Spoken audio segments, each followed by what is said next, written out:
Graças a Deus, meus irmãos, boa noite.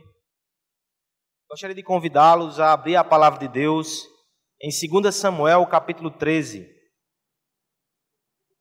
Desde já gostaria de agradecer ao conselho dessa igreja a confiança, o convite e a responsabilidade de pregar a palavra de Deus nesse momento, nesse dia do Senhor.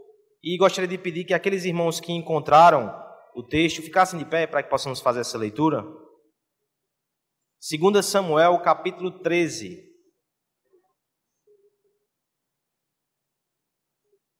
O texto é um pouco longo, então nós leremos por parte. 2 Samuel, capítulo 13, do versículo 1 até o versículo 22. Nos diz assim a palavra de Deus. Tinha Absalão, filho de Davi, uma formosa irmã, cujo nome era Tamar. Amnon, filho de Davi, se enamorou dela. Angustiou-se, pois, Amnon por Tamar, sua irmã, a ponto de adoecer, pois, sendo ela virgem, parecia-lhe impossível fazer-lhe alguma coisa. Tinha, porém, Amnon um amigo, cujo nome era Jonadab, filho de Simeia, irmão de Davi. Jonadab era muito sagaz, e ele lhe disse: por que tanto emagreces de dia para dia, ó filho do rei? Não mudarás? Então lhe disse Amnon: amo Tamar, irmã de Absalão, meu irmão. Disse-lhe Jonadab: deita-te na tua cama e finge-te de doente. Quando teu pai vier visitar-te, diz-lhe: peço que de minha irmã Tamar venha e me dê de comer pão, pois vendo-a eu preparar para mim a comida, comerei de sua mão. Deitou-se, pois, Amnon e fingiu-se doente. Vindo o rei visitá-lo, Amnon lhe disse: peço-te que minha irmã Tamar venha e prepare 2 bolos à minha presença, para que eu coma de sua mão. Então Davi mandou dizer a Tamar em sua casa: vai à casa de Amnon teu irmão e faz-lhe comida. Foi Tamar à casa de Amnon seu irmão, e ele estava deitado. Tomou ela a massa e a amassou, fez bolos diante dele e os cozeu. Tomou a assadeira e virou os bolos diante dele, porém ele recusou comer. Disse Amnon: fazei retirar todos da minha presença. E todos se retiraram. Então disse Amnon a Tamar: traze a comida à câmara, e comerei da tua mão. Tomou Tamar os bolos que fizera e os levou a Amnon, seu irmão, à câmara. Quando lhes oferecia para que comesse, pegou-a e disse-lhe: vem, deita-te comigo, minha irmã. Porém ela lhe disse: não, meu irmão, não me forces, porque não se faz assim em Israel. Não faça tal loucura, porque aonde iria eu com a minha vergonha? E tu seria como um dos loucos de Israel. Agora, pois, peço-te que fales ao rei, porque não me negará a ti. Porém, ele não quis dar ouvidos ao que ela lhe dizia. Antes, sendo mais forte do que ela, forçou-a e se deitou com ela. Depois, Amnon sentiu por ela grande aversão, e maior era a aversão que sentiu por ela do que o amor que lhe votara. Disse-lhe Amnon: levanta-te, vai-te embora. Então ela lhe disse: não, meu irmão, porque maior é esta injúria, lançando-me fora, do que a outra que me fizeste. Porém, ele não quis a ouvir. Chamou a seu moço, que o servia, e disse: deita fora esta, e fecha a porta após ela. Trazia ela uma túnica de mangas compridas, porque assim se vestiam as donzelas filhas do rei. Mesmo assim, o servo a deitou fora e fechou a porta após ela. Então Tamar tomou cinza sobre a cabeça, rasgou a túnica talar de mangas compridas que trazia, pôs as mãos sobre a cabeça e se foi andando e clamando. Absalão, seu irmão, lhe disse: esteve Amnon, teu irmão, contigo? Ora, pois, minha irmã, cala-te, é teu irmão, não se angustie o teu coração por isso. Assim ficou Tamar e esteve desolada em casa de Absalão, seu irmão. Ouvindo o rei todas essas coisas, muito lhe acendeu a ira. Porém, Absalão não falou com Amnon, nem mal, nem bem, porque odiava Amnon por este ter forçado a Tamar, sua irmã. Só até aqui por hora. Vamos curvar nossas cabeças e vamos pedir ao Senhor que fale conosco esta noite. Pai, nós te louvamos e te agradecemos, Senhor, pelo imenso privilégio de estarmos aqui reunidos como povo teu, na tua casa, prestando culto a ti, Senhor. Sabemos que não somos merecedores disso, e o fato de estarmos aqui te cultuando é tão somente por causa da obra de Jesus Cristo em nosso favor. Mas nós te pedimos, Senhor, que nesse momento o Senhor continue sendo misericordioso para conosco, e que o Senhor possa abrir a nossa mente, abrir o nosso coração, abrir os nossos ouvidos para receber a tua palavra, Senhor.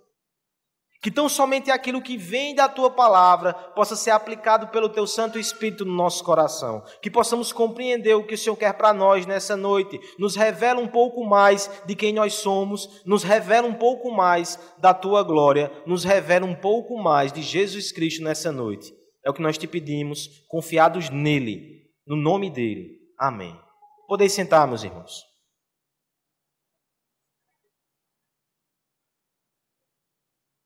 Existem alguns assuntos que geralmente são colocados em discussão para os presbiterianos. Um deles é o batismo infantil. As pessoas perguntam, de que vale, de que adianta batizar uma criança se não temos garantia nenhuma que esta será um servo de Deus?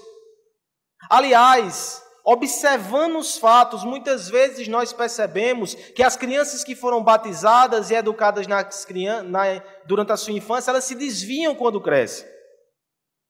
De fato, isso existe, nós não podemos ignorar isso, mas nós devemos olhar para as Escrituras e perceber que a mesma coisa acontecia com o equivalente ao batismo infantil no povo do Antigo Testamento. A circuncisão também não garantia um coração circuncisado. O batismo, a circuncisão são símbolos. Eles devem representar uma verdade no coração, mas eles por si só não garantem que alguém nasceu de novo, não garantem que de fato essa pessoa tenha uma aliança com Deus. Nós cumprimos os símbolos como ato de obediência e fé, mas nós não podemos confiar neles. Nós devemos confiar na realidade que eles representam, o novo nascimento. Como então saber se a pessoa que está batizada, ela nasceu de novo? Como saber se essa pessoa de fato faz parte da família de Deus? Como saber se essa pessoa tem uma aliança com Deus? Porque é só isso que faz diferença. Estamos aqui diante de um texto que nos dará algumas respostas através de uma história e através de um exemplo. As Escrituras, elas nos instruem também através dessas histórias. Nós temos aqui um caso muito particular. Nós temos a família do rei. Nós podemos aqui adentrar na família do rei Davi, um dos reis mais notáveis de Israel, observar a sua família, todos circuncidados. Todos faziam parte da nação de Israel. Muito possivelmente todos congregavam. E a pergunta que devemos fazer é quem dentro dessa família realmente faz parte do pacto? Há uma similaridade com a nossa situação aqui. Nós estamos no meio do povo de Deus. Possivelmente você é batizado. Mas a pergunta ainda fica, como saber quem de fato tem uma aliança com Deus? A família de Davi, ela tinha uma questão especial sendo tratada, uma angústia especial que nos leva ao capítulo 13 de 2 Samuel. O rei Davi recebeu promessas maravilhosas, não só para ele, mas também para a sua família. Foi prometido a ele em 2 Samuel 7 que o seu filho reinaria para sempre, que o Senhor não afastaria o trono da sua casa, da sua família, da sua descendência.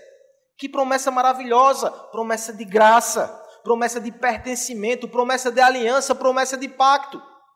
No entanto, Davi pecou, e como consequência do seu pecado, advertido e exortado pelo profeta Natã, ele também recebeu uma ameaça. A espada não se apartaria da sua casa. Meus irmãos, a família de Davi está posta diante dessas duas realidades: a promessa da graça e a ameaça da morte. Imagine que, olhando para os seus filhos, isso poderia estar no coração do rei Davi.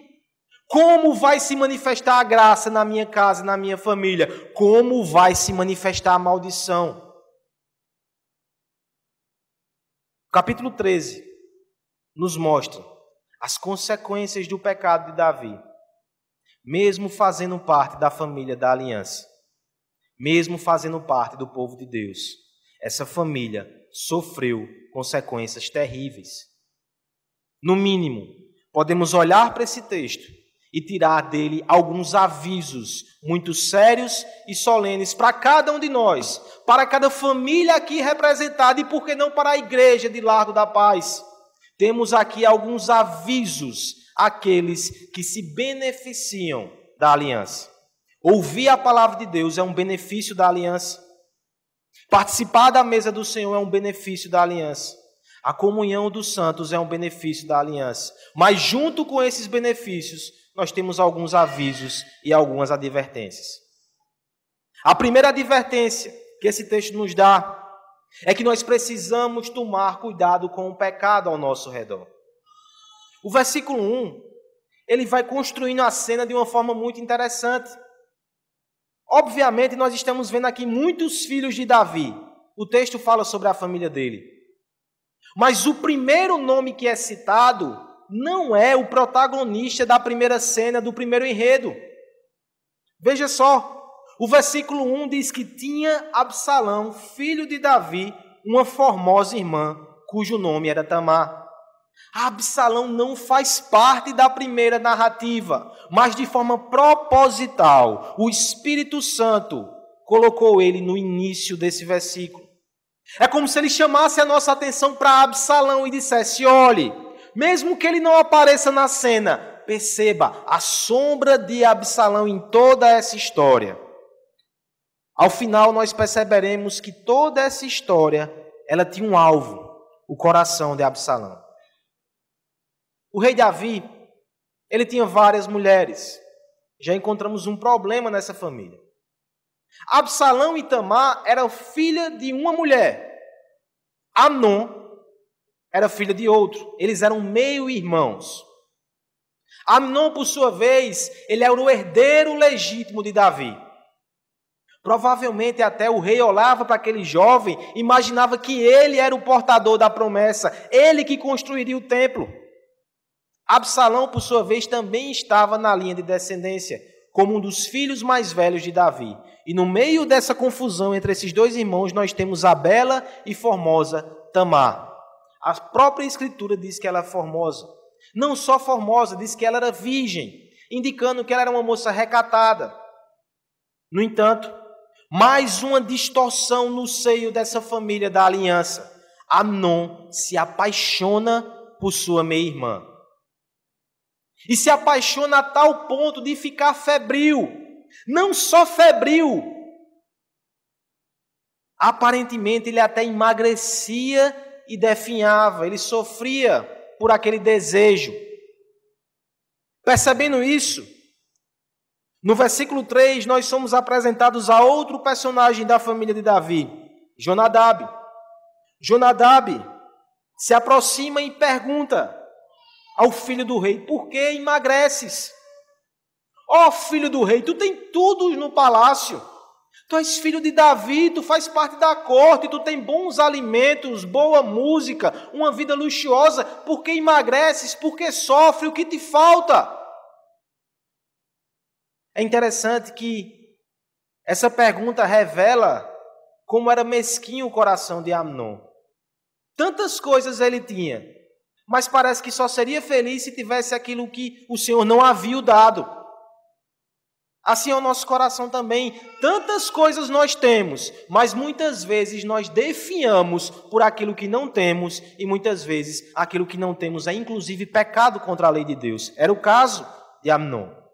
E ele confessa a seu amigo Jonadab o que ele sentia por sua irmã e da sua angústia, porque sabendo que a sua irmã era pura, virgem, recatada, filha de Davi, ele não podia se aproximar.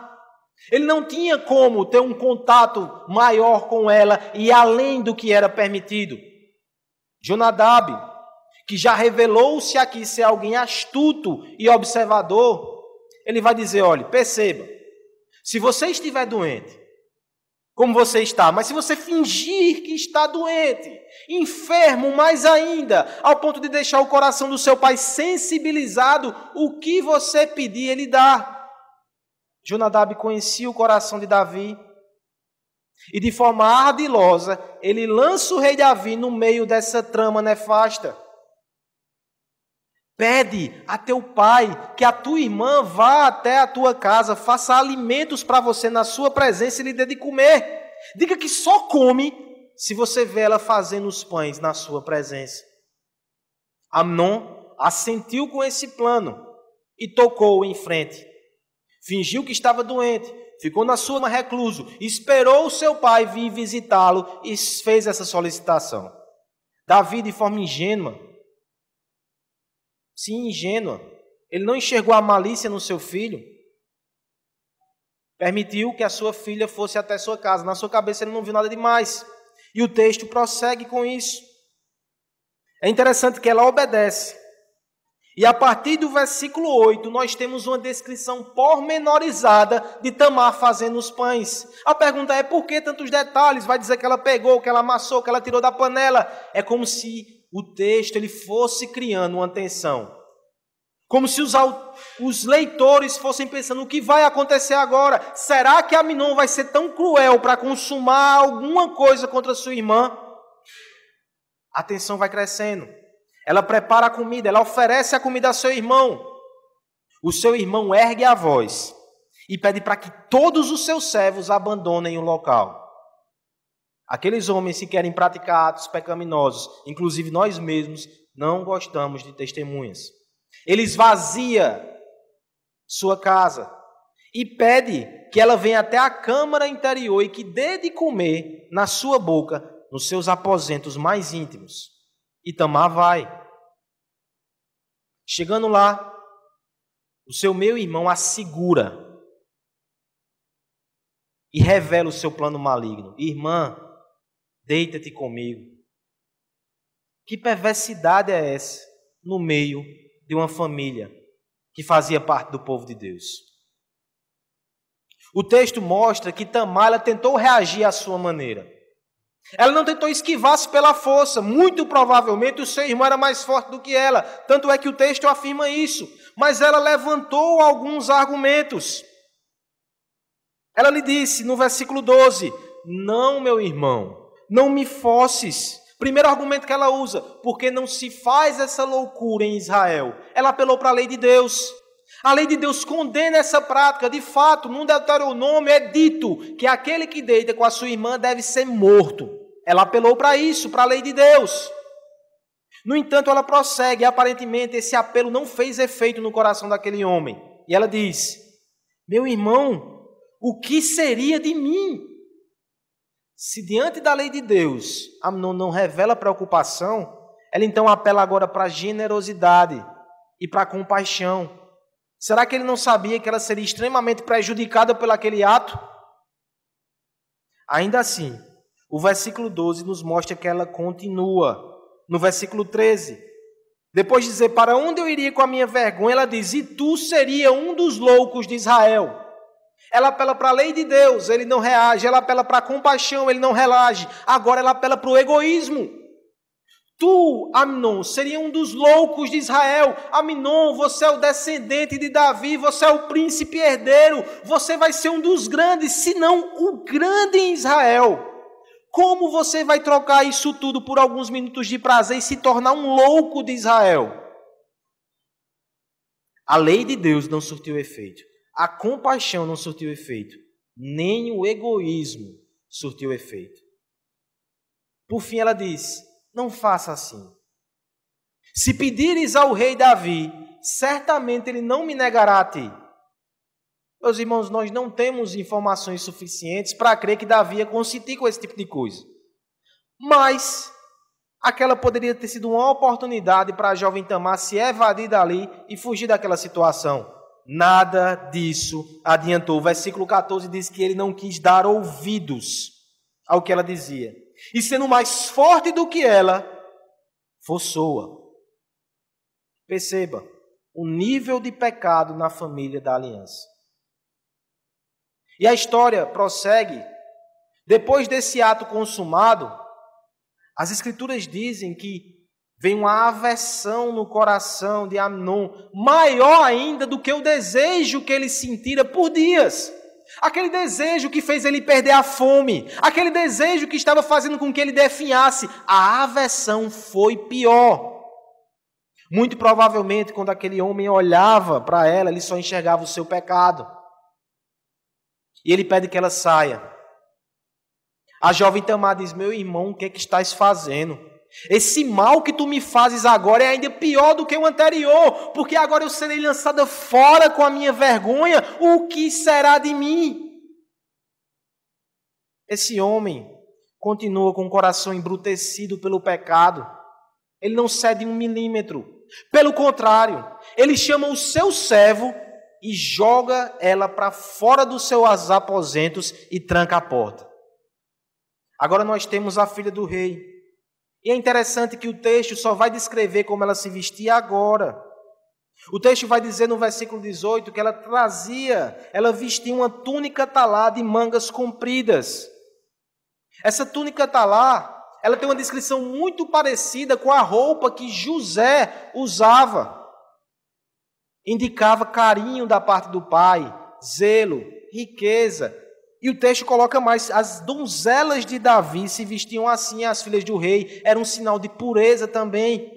Agora essa jovem olha para a sua roupa, olha para as suas vestes e não vê nada ali que ateste a sua pureza. Ela foi arrancada dela, ela foi desprezada, humilhada por seu irmão.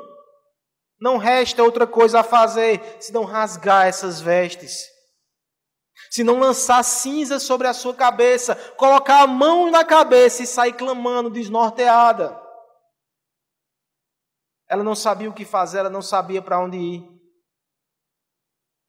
No versículo 20, nós temos aquela figura que era uma sombra, retomando o seu papel na narrativa. Absalão surge.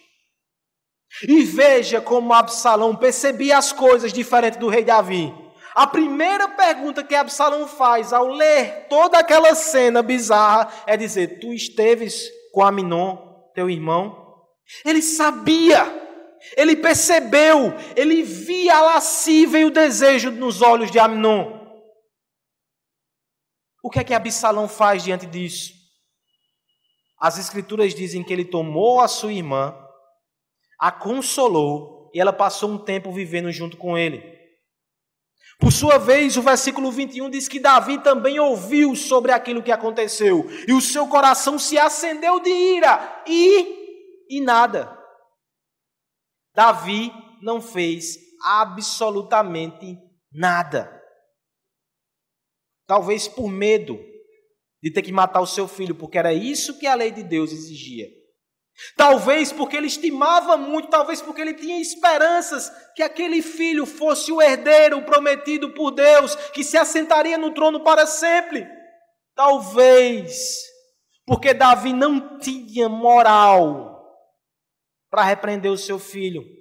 Porque assim como ele foi pego em falta em um pecado escandaloso sexual, o seu filho também havia feito. Davi não toma providência alguma. Imagine como fica o coração de Absalão diante disso tudo.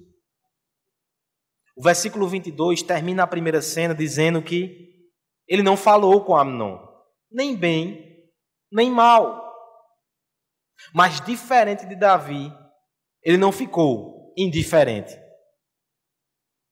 O texto nos diz que ele odiou o seu irmão.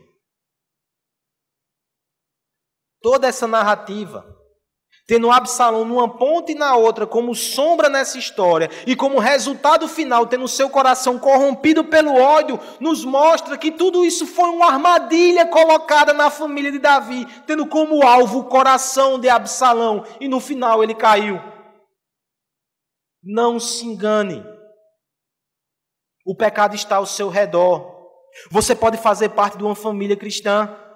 Você pode fazer parte de uma comunidade cristã. Não pense que porque você foi batizado, fez parte da membresia, você está num mundo sem pecado. No seu redor existem muitos pecados, muitos caminhos perigosos. Você não pode descansar. Você não pode se entreter demais com esse mundo e esquecer que ele é perigoso. Que esse mundo vai te conduzir por bailes, vai te fazer dançar com ele, mas ele tem visto o seu coração. Se você não vigiar, ele vai fazer o que fez com o coração de Absalão. Cuidado com o pecado ao seu redor.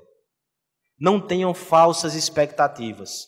Esse mundo é um mundo de pecado. Há pecado em famílias cristãs. Há pecado em igrejas cristãs sérias. Há pecado ao nosso redor sempre. O segundo aviso, a partir do versículo 23, nos diz que nós não devemos tomar cuidado somente com o pecado fora de nós e ao redor de nós. Nós devemos tomar cuidado com o pecado em nosso coração. O pecado que habita em nós. Versículo 23, nos diz assim a palavra de Deus. Passado 2 anos, Absalão tosqueava em Bel-Razor, que está junto a Efraim, e convidou a Absalão todos os filhos do rei. Foi ter Absalão com o rei e disse: eis que teu servo faz a tosquia. Peço-te que com teu servo venham o rei e os seus servidores. O rei, porém, disse a Absalão: não, filho meu, não vamos todos juntos para não te sermos pesados. Instou com ele Absalão, porém ele não quis ir. Contudo, o abençoou. Então disse Absalão: se não queres ir, pelo menos deixa ir conosco Amnon, meu irmão. Porém o rei lhe disse: para que ele iria contigo? Insistindo Absalão com ele, deixou ir com ele Amnon e todos os filhos do rei. Absalão deu ordem aos seus moços, dizendo: tomai sentido.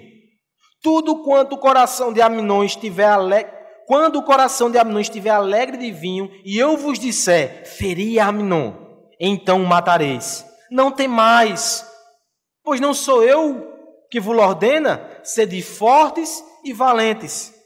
E os moços de Absalão fizeram a Amnon como Absalão lhes havia ordenado.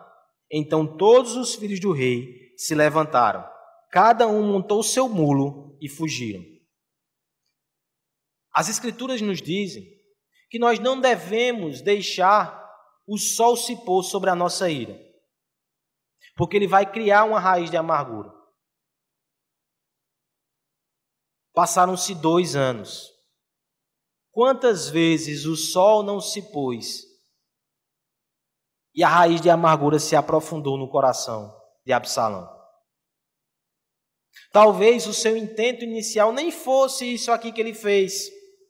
Mas quando nós somos reapresentados à história, passando 2 anos depois, nós percebemos que todos os seus passos foram meticulosos. Assim como Amnon foi dissimulado e tramou, Absalão, com seu coração corrompido e amargurado, também foi dissimulado e também tramou. Essa história não tem mocinhos. Absalão estava fazendo a tosquia na fronteira de Israel.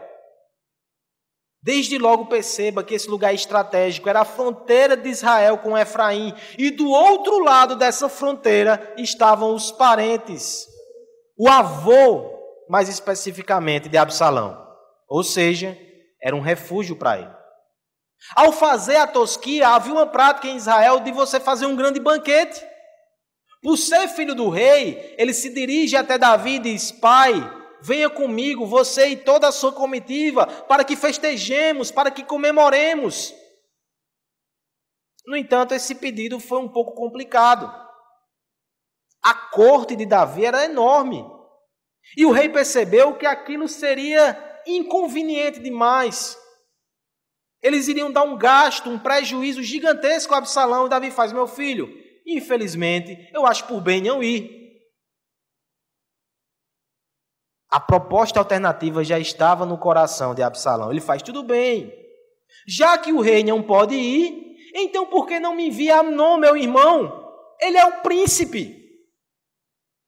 O meu banquete será muito prestigiado. Ainda que o rei não esteja, o seu herdeiro estará lá. Permita que meu irmão me acompanhe.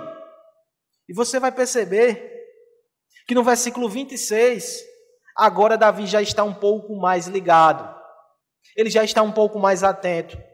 Ele vai indagar: por que tu queres que teu irmão Amnon vá contigo?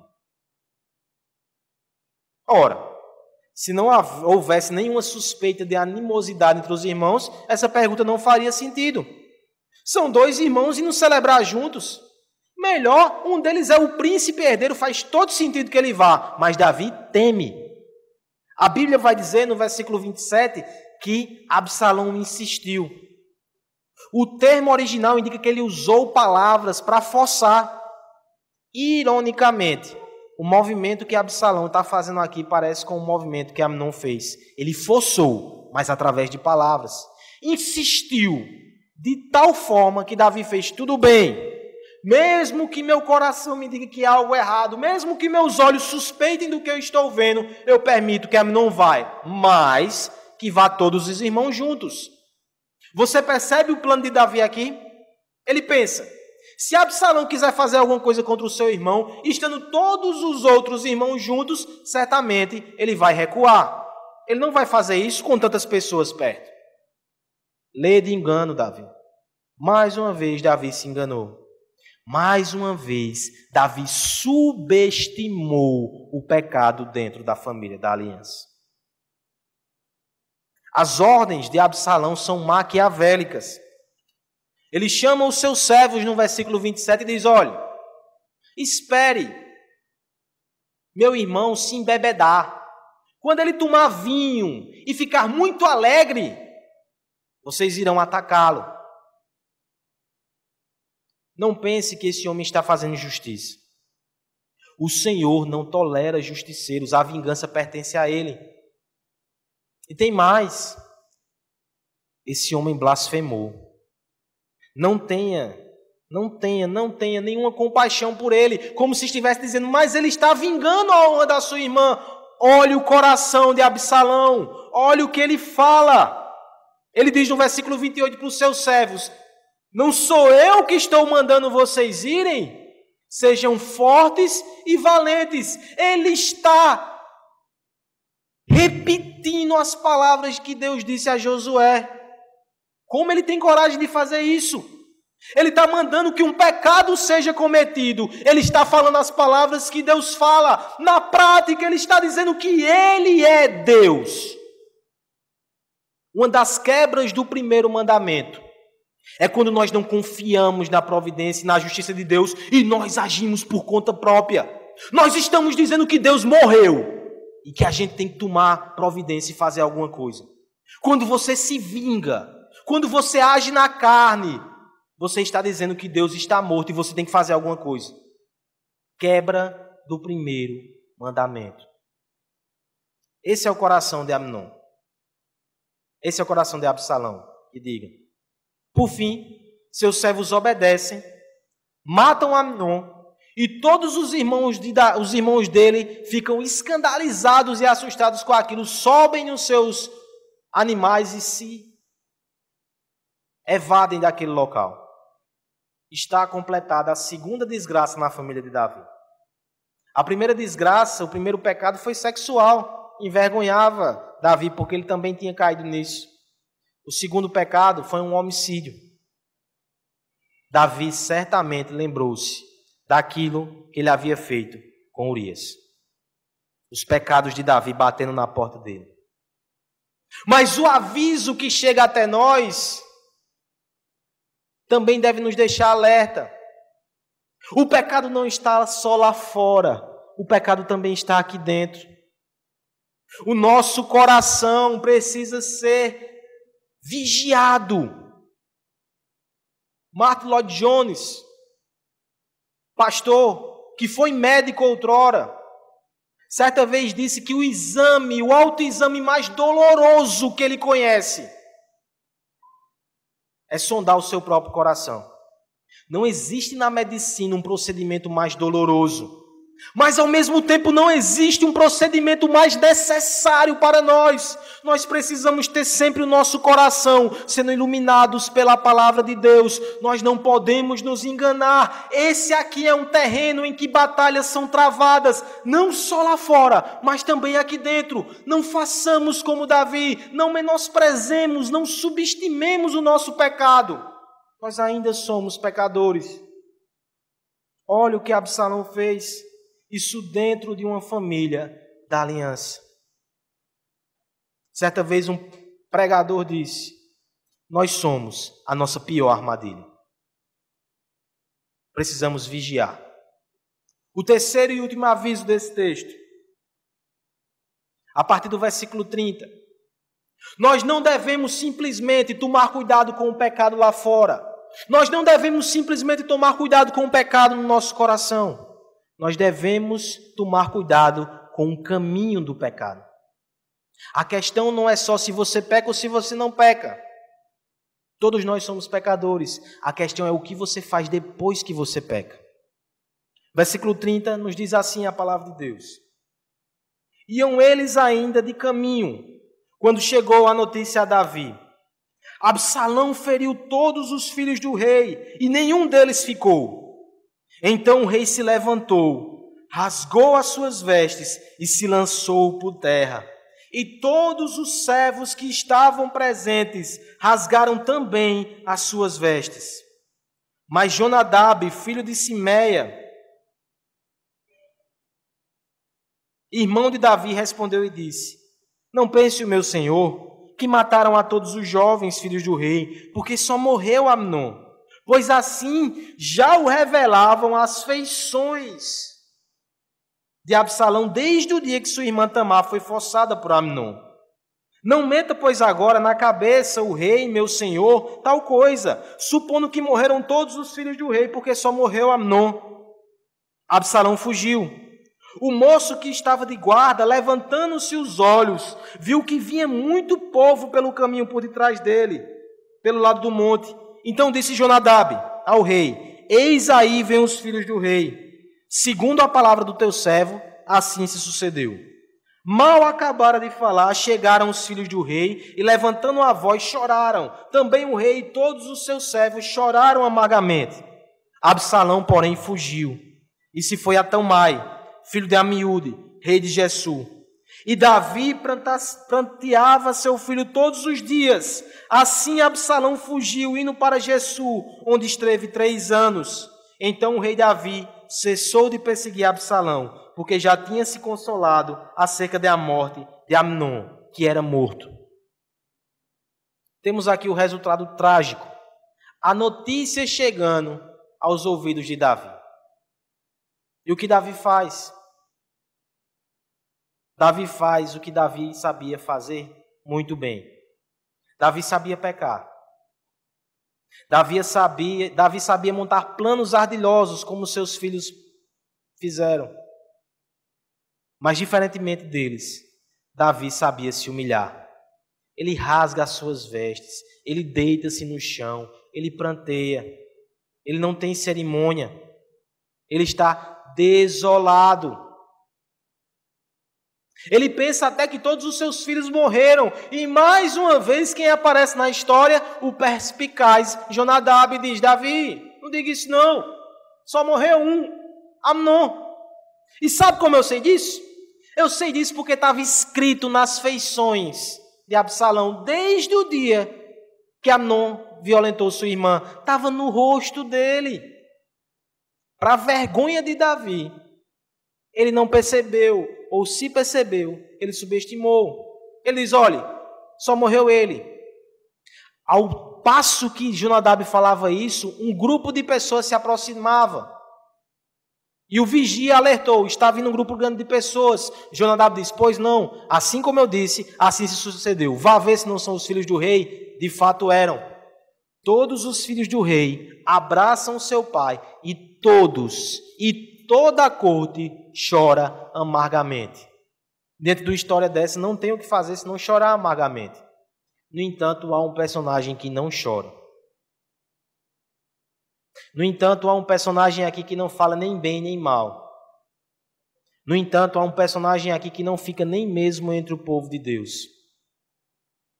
O versículo 37 nos diz que Absalão fugiu. Atravessou a fronteira. Foi atrás de Talmai, rei de Gesur, o seu avô. Ele saiu da terra do povo de Deus.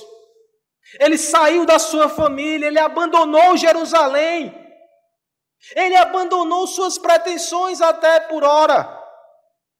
No Antigo Testamento, o fato de você se deslocar geograficamente dizia muito a respeito da sua fé e do seu coração. Vide Abraão. O ato de fé de Abraão de sair da sua terra e se deslocar para onde não ia, indicava que havia fé no coração daquele patriarca. O fato de Ruth sair da sua terra e ir para Jerusalém, mesmo sem ter um casamento em vista, mesmo sem ter nenhuma perspectiva humana de mudar sua situação social, ela vai. Aquilo indica fé no coração de Ruth. E quanto a Absalão? Também é simbólico o fato dele sair de Israel. Ele preferiu abandonar o seu povo. Ele preferiu abandonar a sua família. Ele preferiu abandonar até suas pretensões. Porque nesse ponto da história aqui, morrendo Aminon, Absalão seria o herdeiro e o sucessor do trono de Israel. Esse é o caminho do pecado. Há o caminho do arrependimento que produz vida. Há o caminho do endurecimento que produz morte. Foi esse caminho que Absalão escolheu seguir. Cuidado com o pecado fora, ao redor. Cuidado com o pecado dentro do coração. E cuidado com os caminhos de pecado que percorremos. Como saberemos se fazemos parte da aliança de Deus? Não é o batismo somente. Não é a membresia. Não são os cargos. Não é a assiduidade nos cultos somente. É a forma com que você lida com o pecado também. São os caminhos que você percorre. São caminhos de arrependimento. São caminhos de vigilância. São caminhos de quebrantamento. Ou é um caminho de amizade com o mundo. É um caminho de distração com o mundo. É um caminho de ignorância da maldade do próprio coração. É um caminho sem arrependimento, é um caminho sem quebrantamento. O que te faz pensar que a pessoa que anda assim tem uma aliança com Deus? Somos salvos pela fé. Mas a nossa fé não é teórica. A nossa fé produz frutos, mudança e uma atitude diferente contra o mundo e contra o nosso pecado interior. A nossa fé, ela produz arrependimento para a vida eterna. Como você tem lidado com o seu pecado? A intenção aqui nessa noite não é lhe dar uma lista extensa, para que você faça um checklist sabendo se é ou não parte do povo da aliança. A intenção é lhe dar advertências, para que você possa vigiar, para que você possa se analisar. Nós lemos aqui nessa noite um texto de 1 João que nos dá teste para que façamos, para que saibamos se nascemos de novo. Não seja descansado, não seja acomodado, não seja religioso. Sonde o seu próprio coração à luz da palavra de Deus, para saber se você está firmado na rocha, para saber se você está nascido de novo, para saber se você faz parte do pacto, da aliança, do povo de Deus. Temos nesse texto também uma advertência séria aos pais. Olhe para Davi e veja o desastre que alcançou a sua família. Quais são os pecados que você tem permitido entrar na sua casa? Certa vez alguém disse que a piedade ela não é transmitida pelo sangue, mas a depravação é. Você tem que lutar pela santidade da sua família. Você tem que lutar pela sua casa, como pai, como mãe. Você não pode relaxar pensando que seus filhos são anjinhos. Há pecado nesses corações, há pecado nessa casa. Você precisa mostrar aos seus filhos também o caminho do arrependimento, porque eles te veem pecando todos os dias. As pessoas da igreja não veem, mas a sua família vê. E eu não estou sugerindo aqui que você vai ser um hipócrita até dentro de casa. É natural que te vejam pecando porque você é pecador, eu sou pecador. Mas se a minha esposa vê os meus pecados, a minha esposa também tem que ver o meu arrependimento, o meu quebrantamento. Ensine os seus filhos o caminho do arrependimento e não o caminho do pecado. Por fim, existe nessa história uma angústia. E essa angústia não está só em Davi, que teve a família destruída.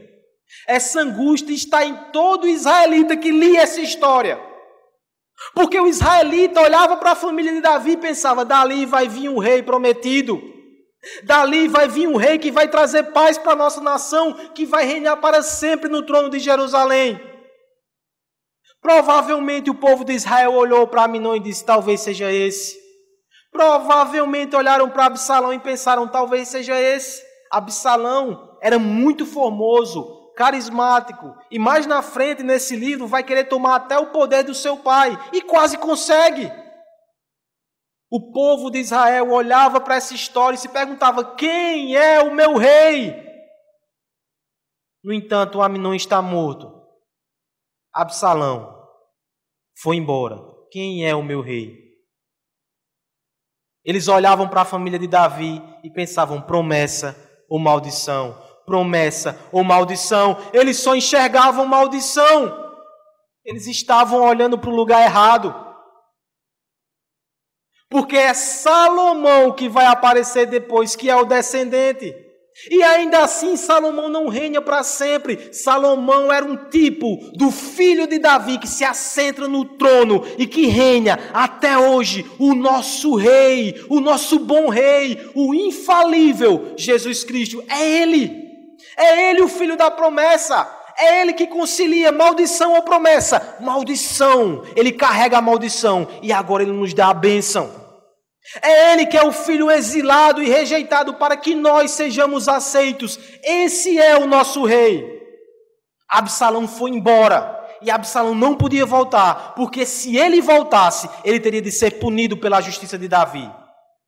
Davi naquele dia perdeu 2 filhos, um que foi morto e o outro que não podia voltar para não ser morto.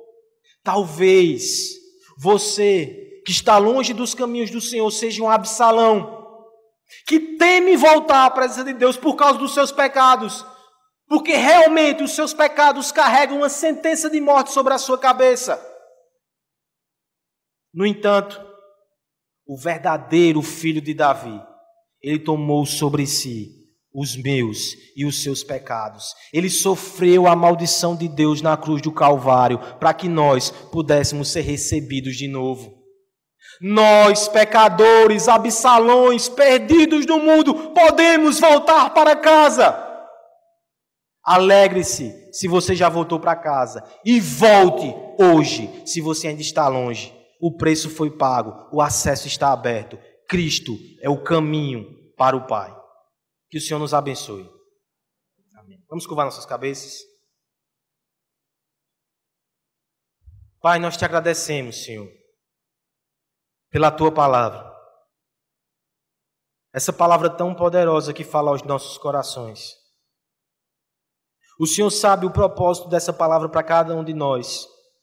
Alguns precisavam ser advertidos. Na verdade, todos nós precisamos, Senhor. Outros precisavam do consolo. E todos nós precisávamos saber que nós não somos mais Absalões. O verdadeiro filho de Davi foi entregue por nossos pecados. E agora nós podemos retornar à presença e à comunhão do nosso Pai.